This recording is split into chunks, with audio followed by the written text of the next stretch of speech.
तो good morning students. आज हम पढ़ेंगे डबली रेनफोर्समेंट बीम।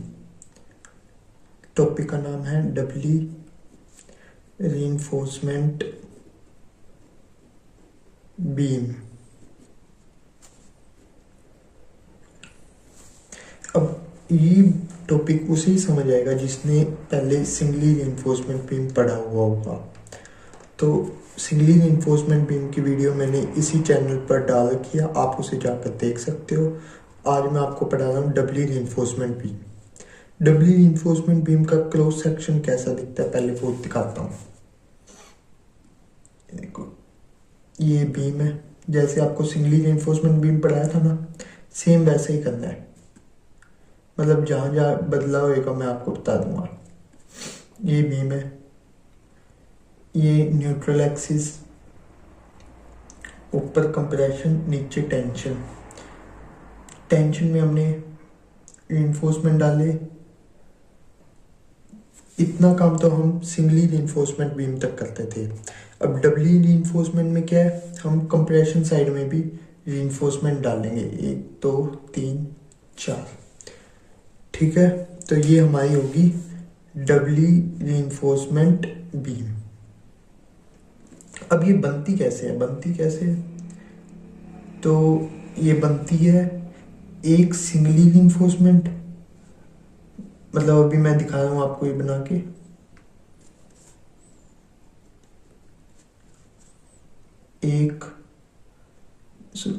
एक 2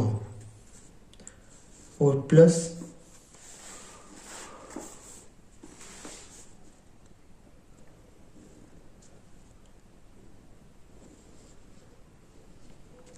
ये ऊपर कंप्रेशन नीचे टेंशन, ये वही न्यूट्रल एक्सिस। 1 2 3 4 और 1 2। अगर हम इन दोनों को मिला दे तो क्या ये बन जाएगा? आप खुद ही ध्यान से देखो, इधर 2 इधर 2 इधर 4, और ये तो क्या होगी सिंगली रेनफोर्समेंट बीम। अगर हम इन दोनों को मिला दें तो ये बन जाएगा और ये होगी डबली रेनफोर्समेंट बीम। अब सबसे पहले यहाँ पे सरिये ऊपर डले हुए हैं, ठीक है, ये स्टील है। अगर कंप्रेशन साइड में डले हुए हैं ना, तो हम ऊपर वाले सरियों को क्या कहेंगे? ASC, area of steel in compression side. और ये इसका मतलब समझ आ गया ना, area of steel in compression side. और ये यहाँ पे डले हुए हैं तो इसको क्या कहेंगे? AST, area of steel in tension side, ठीक है। अब इन डायग्राम में आ जाओ, इसको मैं कहूंगा AST1, क्योंकि area of steel in tension side 1, और इसको कहूंगा AST2। ये मतलब दोनों सरिये को 1 कहूंगा AST1, इन दोनों को AST2, और इन चारों को AST, इन चारों को ASC, और इसको भी, इसको सिंपल ASC, ठीक है। ये कुछ एक बेसिक इंट्रोडक्शन दी है डबली रेनफोर्समेंट बीम का।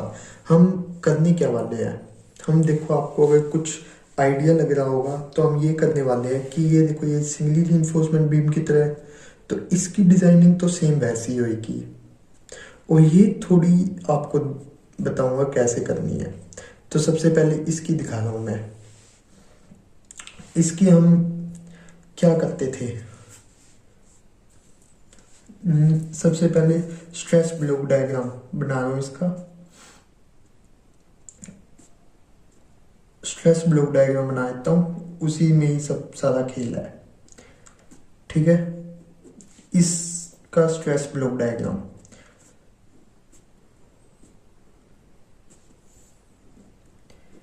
ये ऐसे बनता था, ठीक है। ये होती थी अपनी न्यूट्रल एक्सिस, इधर फोर्स लगती थी एक, वो किसकी वजह से लगती थी? कंक्रीट की वजह से। जो मतलब इसमें यहाँ पे कंक्रीट है ना, सिर्फ इधर फोर्स लगती थी जो सिर्फ और सिर्फ कंक्रीट की वजह से लगती थी, C। और इधर नीचे टेंशन फोर्स लगती थी जो किसकी वजह से? स्टील की वजह से लगती थी, तो T, ठीक है। अब इधर, अब इस ब्लॉक की वजह से स्ट्रेस का डायग्राम, ये किसका डायग्राम है? Stress diagram.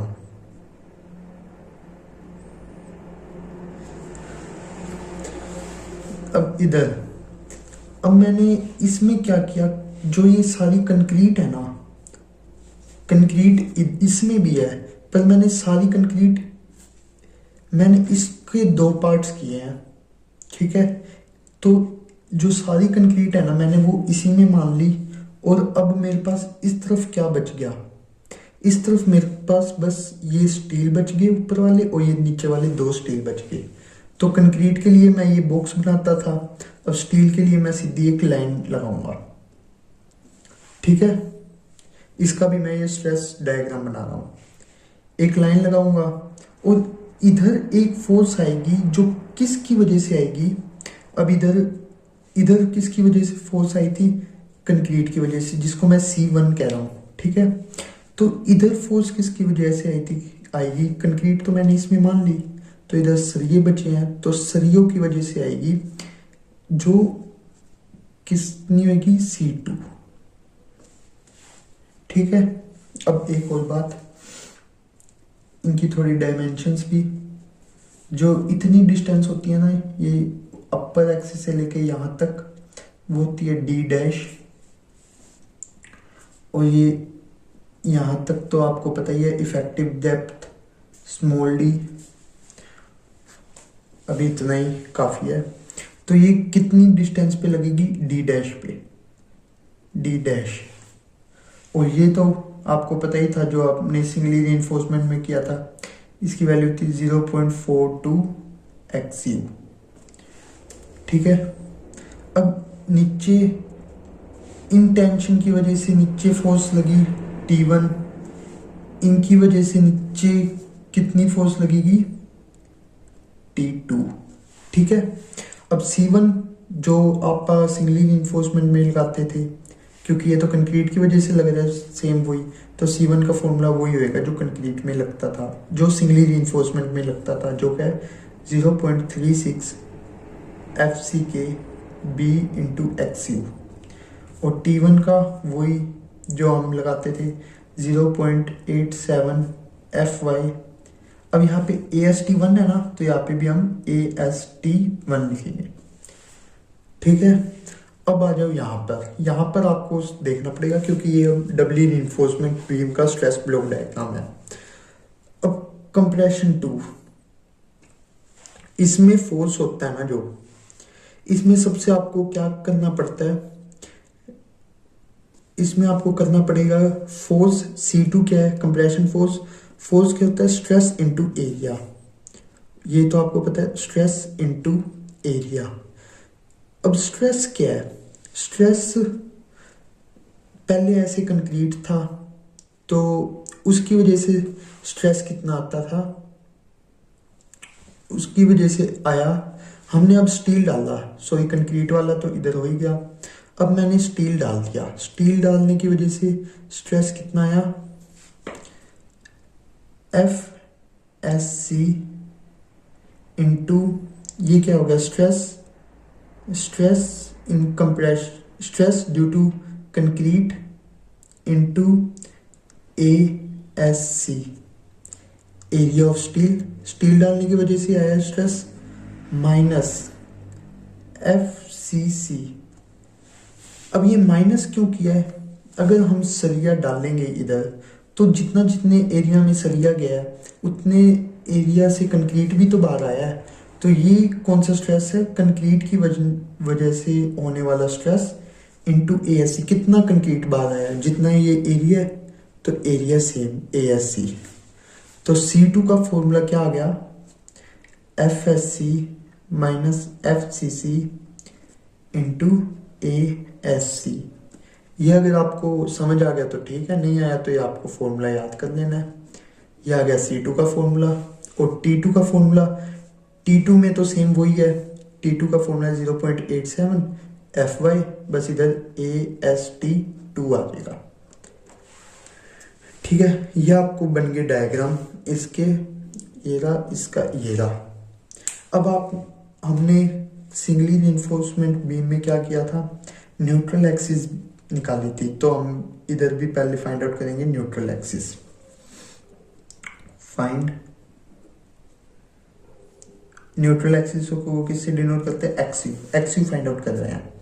उधर क्या किया था हमने, उधर किया था कंप्रेशन इक्वल टू टेंशन। इधर भी हम क्या करेंगे, अब ये दोनों डायग्राम इसी की है ना, इसी की है ये दोनों डायग्राम। तो इधर हम क्या करेंगे, C1 plus C2 equal to T1 plus T2। ठीक है, तो C1 क्या है, C1 ये रहा 0.36 FCK B into x you. C2 क्या है, ये रहा FSC minus FCC into ASC। T1 0.87 FY into AST। मैं इसको लिख सकता हूँ, अगर T1 T2 प्लस करूँ तो मैं क्या आता है 0.87 FY into AST1 plus 0.87 FY into AST2। ठीक है, 0.87 FY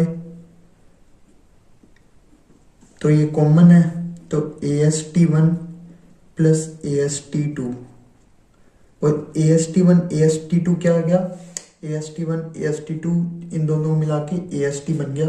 तो मैं इस साइड AST लिखा है सिर्फ, तो ये मेरा फॉर्मूला बन गया। T1 प्लस T2 का फॉर्मूला क्या हो गया 0.87 FY इंटू AST। अब हमने निकालना है XU। XU कैसे निकलेगा, XU ये 0.87 FY इंटू AST। ये सारा इस तरफ जाके minus minus FSC minus FCC into ASC divided by, ये डिवाइड भी जाएगा 0.36 FCK इंटू B। ये आ गया आपका फॉर्मूला XU का। ठीक है, अब उधर निकालते थे हम लीवर आर्म। अब देखो सिंगली रीइंफोर्समेंट बीम में एक लीवर आर्म होती है और डबली रीइंफोर्समेंट बीम में दो लीवर आर्म होती है। लीवर आर्म क्या होती थी उधर, लीवर आर्म दोनों में वही होती है कि कंप्रेशन फोर्स और टेंसाइल फोर्स के बीच में परपेंडिकुलर डिस्टेंस। तो इन दोनों का परपेंडिकुलर डिस्टेंस कितना है, ये तो वही है सिंगली रीइंफोर्समेंट जितना, D माइनस 0.42 XU। ये क्या है, लीवर आर्म 1। और ये कितना है, ये आप देख लो इतना डिस्टेंस, ये यहां से लेकर यहां तक तो है स्मॉल डी, स्मॉल डी है।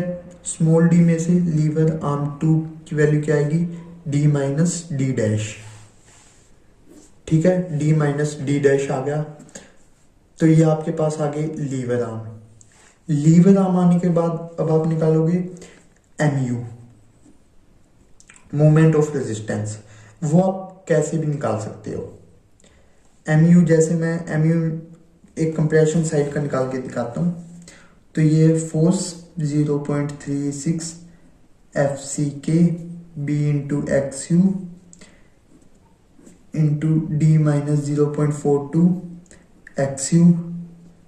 ये इसका लीवर आर्म और प्लस अब इसका लीवर आर्म क्या होगा, force into perpendicular distance. Force क्या है FSC minus FCC into ASC into perpendicular distance क्या है D माइनस D डैश। ठीक है, अब ऐसी कंप्रेशन साइड, ये तो है कंप्रेशन साइड का मूवमेंट ऑफ रेजिस्टेंस। अब ये मैं चाहूँ टेंशन साइड का, आप चाहे कोई सा भी इन दोनों में से कोई सा भी यूज कर सकते हो। अब कंप्रेशन साइड का और टेंशन साइड का वैल्यू इक्वल आती है, मतलब अगर आप इसको सोल्व करोगे ना कैलकुलेटर में, तो इसकी वैल्यू और कंप्रेशन साइड की वैल्यू इक्वल आएगी। तो मैं आपको फॉर्मूला बता देता हूँ। मूवमेंट क्या होता है, force into perpendicular distance. Force कितनी है, ये परपेंडिकुलर डिस्टेंस क्या है, लीवर आर्म। तो 0.87 FY AST1 into D minus 0.42 XU plus 0.87 FY AST2 into D minus D dash. तो ये आ गया मोमेंट ऑफ रेजिस्टेंस। तो ये आपकी डबली रीइंफोर्समेंट बीम यहाँ तक हो चुकी है। अब इसके आगे आपके कॉलेज के एग्जाम में जरूरत नहीं पड़ती, ना ही इसके आगे इतने क्वेश्चन आते। तो आज के लिए बस इतना ही, बाकी कल।